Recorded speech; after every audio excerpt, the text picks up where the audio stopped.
Welcome back to the subconscious classroom. Tonight, we draw the curtains tight and lower the lamp until it barely glows. Because what you're about to hear was never meant to be spoken aloud. You're not dreaming, you're summoning. And in Victorian England, summoning the dead was not fringe or fanatical. It was fashion. It was science. It was a longing so deep that people turned parlors into portals, tablecloths into thresholds, and grief into entertainment. But these weren't quiet, private moments of mourning. These were spectacles, performances, rituals that blurred the line between desperation and deception. And once the seance began, you didn't just risk being tricked. You risked being seen by something that didn't blink anymore. Let us begin. Part 1, sit very still and don't break the circle. It's the 1870s. The gas lamps hiss. The air smells of wet wool and coal smoke. And upstairs, in the finest drawing rooms of London, a group of well-dressed believers have gathered in a circle, holding hands in silence. A girl no older than 16 sits at the head of the table. Her eyes are closed. Her breathing is shallow. A bell rests near her elbow. A pencil lies on the table, point down on a sheet of paper. No one speaks. And then, a knock. From nowhere. One knock for yes. Two knocks for no. The spirit has arrived. Seances were everywhere, not hidden in basements or alleyways, but hosted by duchesses, baronets, philosophers, and doctors. The Victorians had entered an age of immense grief. Wars, industrial accidents, tuberculosis, diphtheria. Children died young. Fathers vanished on the front lines. Husbands fell from scaffolds or into mines. And the world responded with obsession. If the churches couldn't explain where the dead went, then the mediums would. The medium was the gatekeeper. She was pale, young, passive, a blank slate onto which the living could project their longing. And once seated in the dark, she was no longer herself. She was a vessel. The tools varied. Polished table, ready to tilt and spin. A cabinet, sometimes no bigger than a wardrobe, where the medium would sit in isolation and let phenomena erupt around her. Candles, slates, bells, flowers, sometimes trumpets suspended from the ceiling to carry the voices of the dead across the room. And always the circle, the living arranged around the table like bones around a shrine. You could not break the circle. You could not speak out of turn. You could not question. Some mediums produced ectoplasm, a word that sounded scientific but meant nothing at all. Came from the mouth, the nose, the ears, glistening and pale, trailing down the medium's dress like cheesecloth come alive. Sometimes it formed hands, faces, torsos. Some said it was the physical manifestation of a spirit's energy. Others said it was soap, or gauze soaked in egg white and pushed up into the sinus cavity until showtime. And yet, people believed, because the experience felt real. People heard voices. They felt cold fingers stroke their necks. They watched tables levitate. One man swore his dead child kissed his cheek from across the veil. Another claimed a ghost whispered stock tips that made him rich. But belief alone wasn't enough. Victorian seances operated under rules, codified, rehearsed. There were coded knocks, yes/no systems used by mediums claiming to channel the dead.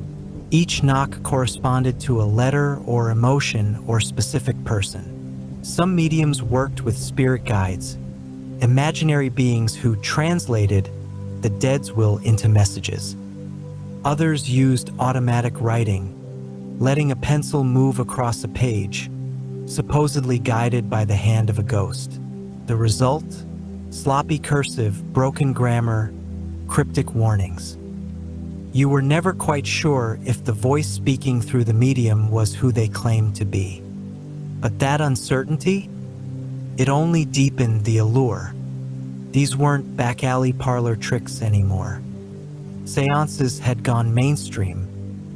Respected scientists and scholars formed the Society for Psychical Research, a group of thinkers who sought to apply real methodology to the spiritual unknown. They weren't trying to debunk seances. They were trying to prove them. They took notes, timed events, photographed ectoplasm. They created protocols like binding the medium's arms or searching the room for hidden wires. And still, phenomena persisted, or so it seemed. But not everyone was convinced. There was one man who made it his life's mission to destroy the seance from the inside out. He had once longed to believe, and then he saw behind the curtain. His name was Harry Houdini. Part 2, the man who tried to close the door. The room is dark. The curtain shivers. The table tilts. And a voice, thin, childlike, drifting from somewhere near the ceiling, whispers a name only you and the dead should know. You're not sure if it was real. But someone else in the circle begins to cry, and no one dares turn on the light. That was the power of the seance. Not its spectacle, but its silence, its intimacy, its ability to hollow you out with a whisper. And that was why Harry Houdini declared war. Not because he hated the dead, but because he hated how the living were being used. Houdini, the greatest escape artist of the 20th century, was a magician by trade and a skeptic by obsession. He had once tried to reach his dead mother through mediums, but he found only trickery, sliding slates, fake voices, messages that could have been gleaned from public records. And once he saw how the illusion worked, he couldn't stop seeing it. He joined seances in disguise, hid in closets, crawled beneath tables, and watched as the impossible levitation, spirit knocks, whispered voices, was done by human hands. Hands that felt for wires in the dark. Hands that switched slates with sleight. Hands that wrote what grieving hearts needed to hear. But debunking a seance was dangerous. Not physically, socially, emotionally, spiritually. Because to question the medium was to question the grief itself. To question the widow's belief that her husband forgave her. To question the mother who felt her son touch her wrist. To question hope. And hope is not an easy thing to kill. Still, Houdini made it his mission. He carried tools with him: chalk dust, thread, collapsible rulers, a collapsible black curtain. He recreated seances in front of live audiences, showing them how a table might float with a foot pressed just right, how spirit wrapping could come from hidden knee joints, how ectoplasm could be hidden in a medium's corset or mouth, until just the right dramatic moment. He didn't just tell people they were being tricked. He showed them, and yet people still believed. Because the seance was never just about logic. It was about the feeling that something else was in the room. And mediums knew exactly how to feed that feeling. They used spirit cabinets, tight wooden enclosures, sometimes curtained, sometimes sealed, where the medium would sit, bound or hidden, while phenomena occurred just outside. A trumpet would rise. A hand would appear. A bell would ring. And the audience would gasp. What they didn't see, the loose knots, the trapdoors, the strings so fine they caught moonlight and nothing else. Some mediums worked with co-conspirators, people planted in the audience who wept on cue, who screamed when a ghostly face appeared, who whispered names for the medium to hear. Others rehearsed entire scripts, a catalog of typical tragedies, a lost child, a betrayed lover, a sudden illness, and they would throw out vague lines until someone gasped. And from that gasp, they would build a whole performance. It wasn't communication with the dead. It was cold reading, emotional deduction, and a very good ear for pain. But some seances went further. They staged physical manifestations, spirit limbs, shadowy faces, even full apparitions. These were not ghosts. They were props. Mannequins, painted cloth, wax hands passed from one person to another in the dark. A famous medium once left ectoplasm on a guest's hand. When the lights came on, it was revealed to be a liver, stolen from a butcher's shop and soaked in egg white. Another claimed to channel an Egyptian spirit who only spoke broken English, but with a suspicious Manchester accent. Yet the believers came, again and again, because the line between skeptic and mourner was never clean.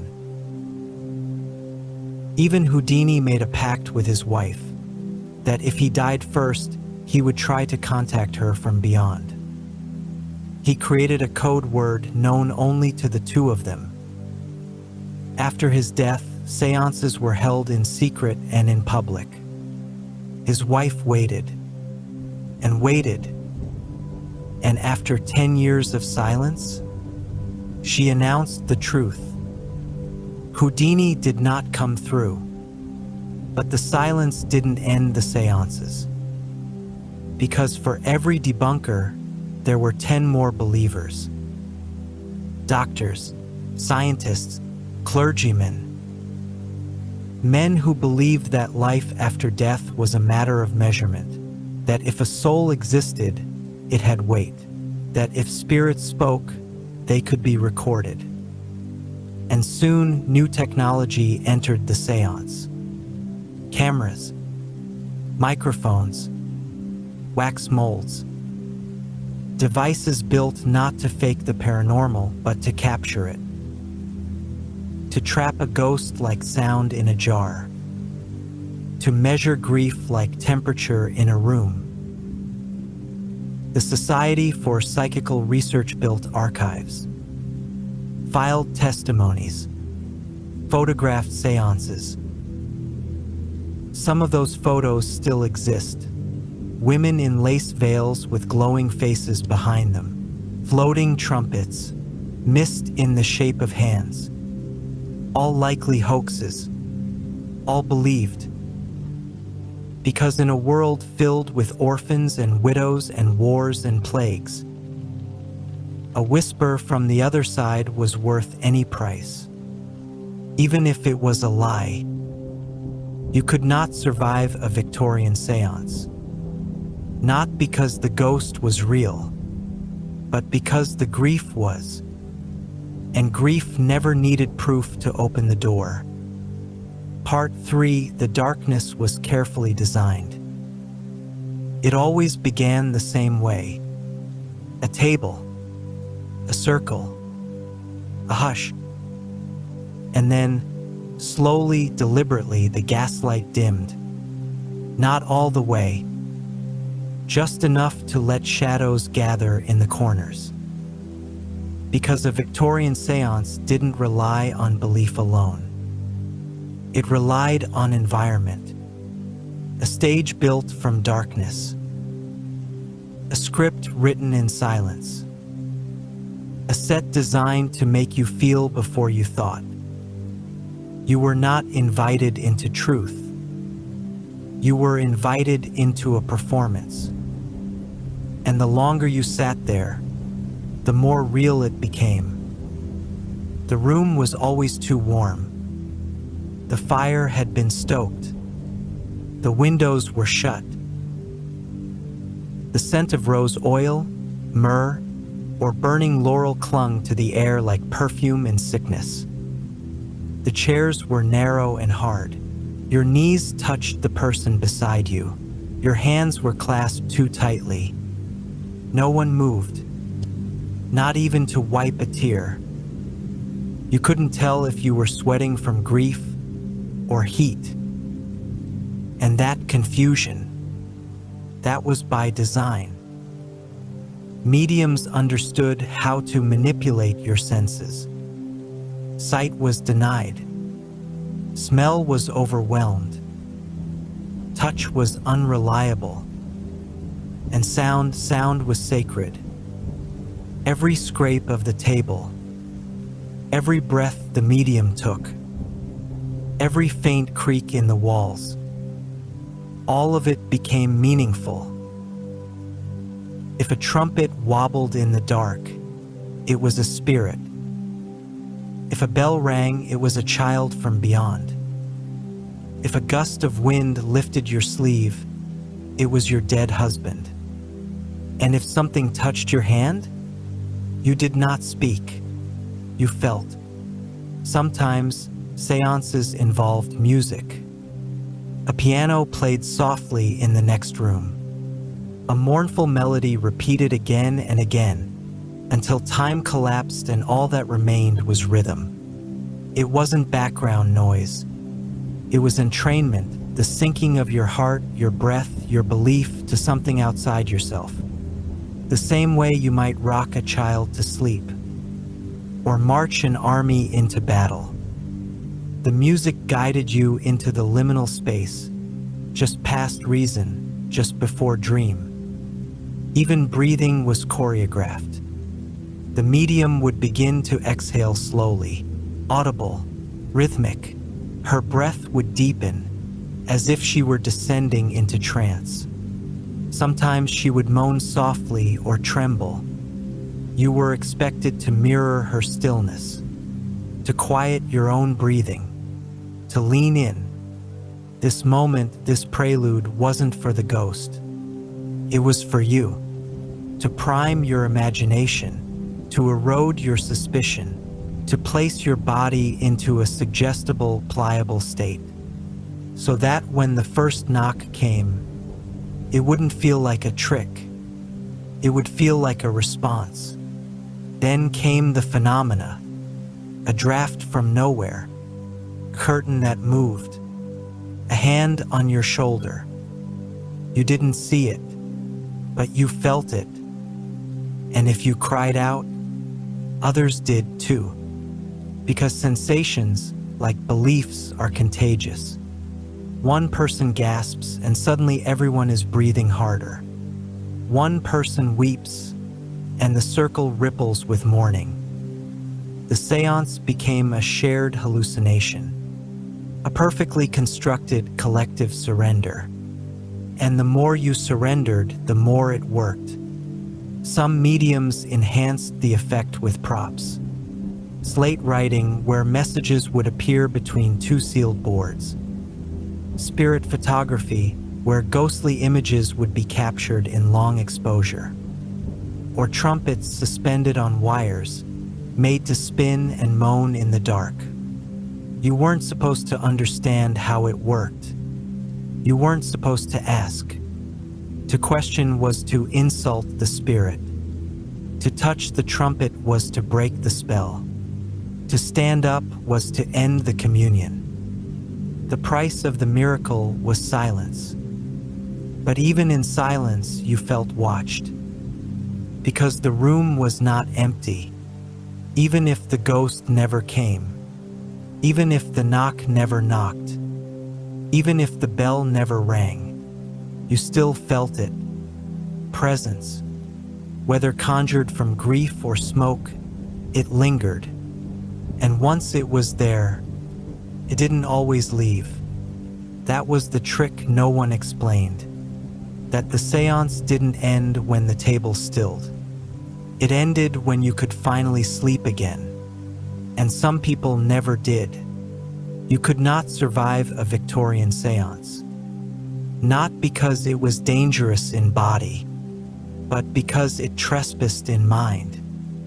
Because it reached into the softest part of you, your memory, and whispered just loud enough to echo. And even when you opened your eyes, you weren't sure they had ever been closed. Part 4, The Ghost in the Photograph. It began with a flash. A sudden burst of magnesium light, white hot and searing. You blinked, disoriented, your pupils struggling to adjust. And when the photograph was developed hours later, in the amber-dark quiet of a chemical bath, there it was.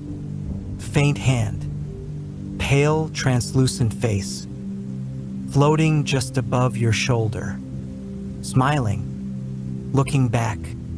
You hadn't felt anything. You didn't turn your head. But the camera had seen what you could not. And in Victorian England, that was all it took. The séance had gone visual. And now, there was proof. Spirit photography began, as so many things do, by accident, or perhaps, as some insisted, by fate. The first images were soft blurs, wisps, glitches, imperfections in the plate. But the timing was perfect. The public had already embraced seances. They had already gathered in dark rooms, already heard the voices, felt the cold touch, smelled the perfume, and now finally they could see, not just believe, but possess. The most famous name was William H. Mumler, a Boston engraver turned medium turned photographer. His images were ordinary portraits with extraordinary additions. A woman would sit stiffly in her Sunday best, and behind her, the faint image of her dead husband, or her mother, or her child, clutching her shoulders, hovering just behind. He didn't explain how it worked. He didn't have to, because by the time the photograph was developed, the client was already weeping. What they didn't know, the images were double exposures. Mumler had collected discarded plates from earlier sessions. He used them again and again. The ghost was often someone else's. Sometimes the same spirit appeared in dozens of portraits. Sometimes it was Mumler's own assistant in a costume. But none of that mattered, because when people want to see something, they see it. Spirit photography spread like fire in a séance circle. Photographers set up shop in London, Paris, New York. Clients brought hair clippings, baby shoes, mourning brooches to anchor the spirit to the lens. Some studios added props, chairs draped in black silk, veils, candles. A séance distilled into a single frame. You didn't even need the medium anymore, just your grief and a camera. But belief invited curiosity, and curiosity invited investigation. The Society for Psychical Research began collecting spirit photographs. Some they dismissed outright, hoaxes, fabrications, theater. Others, they couldn't explain. Not easily, not cleanly, and so the mystery deepened. Some scientists claimed the spirits were projections of the subconscious. Emotions so strong, they burned themselves into the silver nitrate. Others claimed it was the future of communication, a visual telegram from the next world. And spiritualists, they didn't care how it worked, only that it did. The most haunting part? It wasn't the ghosts. It was the living. The woman clutching her child's shoes, hoping the blur behind her meant he forgave her. The widower who framed his portrait beside an image of his wife's faint face, convinced she still watched over him. The sisters who held hands and smiled, unaware that the spirit behind them was their brother's body, previously staged and masked. Photography had become the new séance, and the darkroom had become the cabinet. Even Houdini tried to expose spirit photographers. He recreated the effects live, taking double exposures in real time, showing the chemicals, the plates, the poses. He wrote, "It is not the dead who speak in photographs, it is the trickster." But by then, the idea had grown stronger than the exposure. The people wanted to see, and they didn't care how it appeared, only that it did. Later, a new theory emerged, that perhaps the camera wasn't revealing ghosts at all. Perhaps it was capturing the residue of emotion. A moment frozen, not because a soul was present, but because a memory was too heavy to leave. Some said that a photograph might capture not the dead, but the grief they left behind. And if you stared too long at the blur, you might start to remember things you hadn't lived. You could not survive a Victorian séance. Not because the spirits were real, but because the camera didn't care.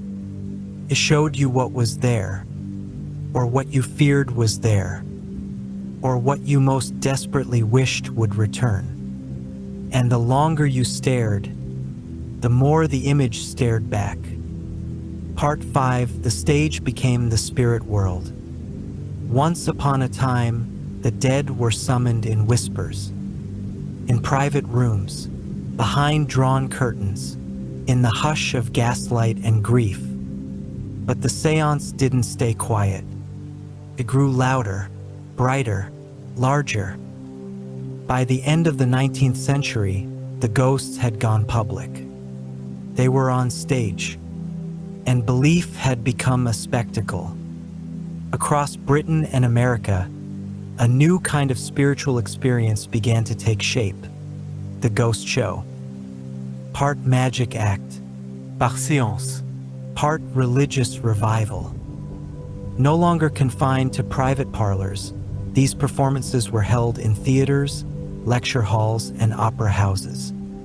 The medium became the star. The spirits became part of the show. And the audience, they became part of the illusion. It often began with a talk.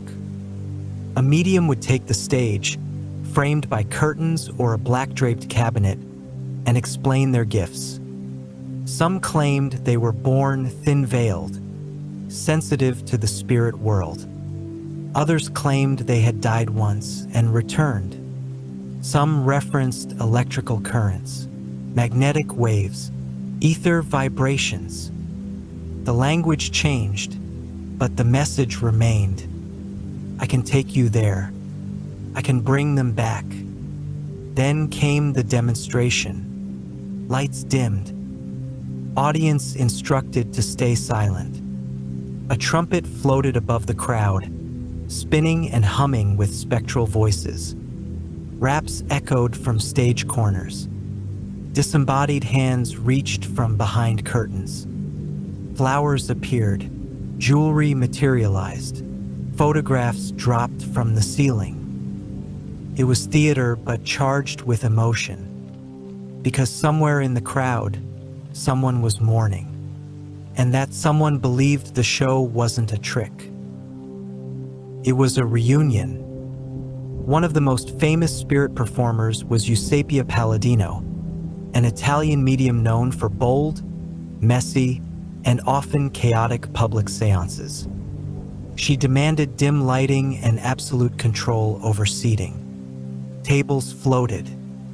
Curtains blew inward without breeze. She was caught cheating more than once, using her foot, a hidden wire, even her own hair to create effects.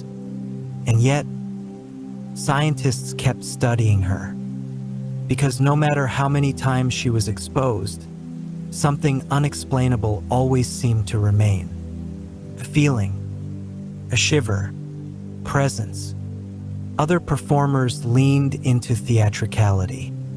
They wore white robes, painted their faces, used luminous paint to simulate spirit glow. They employed assistants hidden in trapdoors, above the rafters, behind false walls. And when the spirit appeared, hovering in fog, draped in gauze, it was undeniably thrilling. People screamed, fainted, wept, applauded, and came back the next night. Even the magicians got involved, not to summon the dead, but to recreate the experience. Spiritualism had become so fashionable, it was folded into stage magic. Magicians like Howard Thurston and Keller performed spirit cabinet illusions, complete with ghostly voices and levitating tables, while never claiming it was real. But for many in the audience, felt real. Because when grief sits heavy in the heart, it doesn't ask for credentials. It just wants to believe. Of course, not everyone approved. Churches denounced spirit shows as heretical. Scientists called them frauds. But the public kept coming. Because in an age of electric wonders and industrial disasters, where telegrams carried voices across continents and cameras caught ghosts by accident, why shouldn't the veil between worlds be this thin? The shows evolved. Some mediums held seances live on stage with random volunteers. They performed automatic writing under floodlights. One conjured glowing faces that kissed audience members. Another had ghosts emerge from behind the audience, walking slowly down the aisles before vanishing in mist. A few died in the act, collapsing mid-trance, carried off stage in silence as the audience waited for a curtain call that never came. And still, the bookings continued. But even as the theater glowed with spectacle, the original seance spirit was fading. Gone was the stillness. Gone was the intimacy. The circle of hands had been traded for box office receipts. The ghost had been commodified. And belief, it had been choreographed. Still, for many, the performance offered something. If not truth, then release. If not contact, then catharsis. You didn't go to a ghost show to be convinced. You went to feel touched, even by a lie. But you could not survive a Victorian séance on stage. Not because it fooled you, but because it made you hope. And hope was the most dangerous illusion of all. Part 6, The Women Who Opened the Veil. In a world that told women to be quiet, the séance let them speak. In an era when women could not vote, own property, or speak freely in public, the spirit world handed them the floor. But only if they said it wasn't really them speaking. Only if the words weren't their own. Only if they were merely vessels, mediums, mouthpieces for the dead. Victorian society feared outspoken women, feared them in politics, feared them in the pulpit, feared them in the courtroom and the press. But a woman in a trance? A girl in white lace, eyes rolled back, trembling with messages from beyond? That was allowed. That was spiritual. That was even beautiful. And suddenly, the quiet daughter became the center of the room. The séance became the most paradoxical stage of the 19th century. On one hand, it reinforced ideas of female passivity, the notion that women were naturally more receptive, more intuitive, more open to unseen forces. On the other hand, it empowered them. Women could command a room, hold attention, speak with authority, so long as they said the authority came from the other side. Some mediums used this power carefully. They offered comfort. They passed messages. They delivered gentle advice from lost children and kind grandmothers. Others were more bold. They channeled angry spirits. They named names. They exposed secrets, cheating husbands, corrupt businessmen, even murderers, claiming the truth came from the dead. And sometimes it did. This terrified the public, because even if it was all theater, even if it was all made up, it was a woman speaking, uninterrupted, unashamed, and censored, and no one dared interrupt.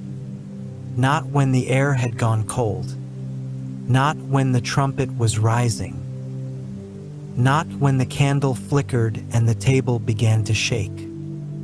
The most famous mediums were almost all women. Florence Cook claimed to materialize a spirit named Katie King, who would walk among the sitters, luminous and barefoot, smiling with otherworldly calm. Photographs were taken, articles were written, and though she was caught hiding in a cabinet once, draped in muslin, covered in powder, it didn't matter. People wanted to believe, and women like Florence were ready to provide. But the line between belief and exploitation was always thin. Young girls were sometimes groomed into mediumship, trained by parents, paraded before guests, taught to sit in dark rooms for hours, still and pliant, taught how to moan just right, how to answer without thinking, how to twitch, to shake, to sweat on cue. Because in this world, a girl with power was only safe if it was borrowed. From the dead, from a spirit guide, from a father or husband who booked the appointments and collected the fees. Yet some women used the system, not just to survive it, but to speak through it. They took control of seances not as frauds, but as artists, as writers, as revolutionaries. They used trance states to publish books, to dictate sermons, to spread ideas that would never be allowed in the daylight. Some even spoke of women's rights, but from the mouths of spirits. Clever sleight of voice. Others were used more cruelly. When a seance went wrong, when fraud was exposed or someone panicked, blame often fell on the woman. She was called hysterical, possessed, which she was accused of leading good men astray, of tempting science with fantasy, of corrupting mourning with spectacle. Even if the seance had been planned by men, even if the tricks had been taught to her by someone else. And still, the women returned to the table, because the seance was a door, not just to the spirit world, but to expression, to performance, to power, a space where they could cry without apology, speak without permission, and be listened to, even if the voice they used wasn't quite their own. You could not survive a Victorian séance, not because the ghosts were watching, but because the living were. And in that fragile, flickering space between death and theater, every word spoken had a cost, especially if you were a woman, especially if the voice you used was real. Part 7, the spirits never stopped answering. The room is quiet now. No table, no trumpet, no curtain gently swaying with ghostly breath. But if you listen closely, there is still a presence, because the séance never really ended. It only changed shape, and the dead, they never stopped being invited. In the years after the Victorian craze, spiritualism dimmed, but never disappeared. It flickered like candlelight in war-torn drawing rooms and grief-stricken hearts. Every time a new generation buried its dead too soon, the knock came again. After World War I, spirit mediums surged back into fashion. Mothers who had lost sons at the Somme, wives who kissed foreheads that never came home. They gathered around new tables, this time with photographs, dog tags, letters worn soft from rereading.